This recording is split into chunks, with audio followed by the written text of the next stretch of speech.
ఏంటంటే నాకు కొట్టిన కొబ్బరికాయలు ఏమైనా మిగిలిపోయేమో వాటిని తీసుకెళ్లి పచ్చడి చేసుకుందాం అనే బ్యాచ్ ఒకటి. ఇవన్నీ చూస్తూ 9 రాత్రులు గడిపాక సరేలే సాయంత్రం అనిపిస్తారులే అని కాలు మీద కాలు వేసుకొని కూర్చుంటే అప్పుడు మొదలవుతాదిరా నా నిమజ్జనం వ్యాన్ ముందు 90 వేసి నాగిని డాన్స్ చేస్తారు. అంటే నాకు అర్థం కాదు, 9 రోజులు వాళ్ళతో కలిసి ఉన్నానని నన్ను కూడా వాళ్ళ ఫ్రెండ్ లా ట్రీట్ చేస్తారా ఏంటి?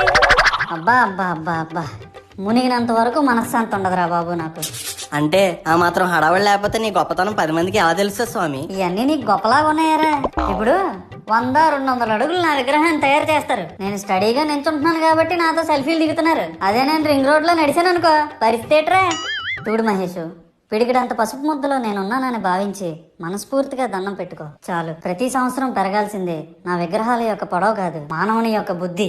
నన్ను నమ్మి ముందడుగేయు, నిన్ను నమ్మిన వారిని వెనకడుగేయకుండా చూడు. జై బోలో గణేష్ మహారాజ్ కి జై.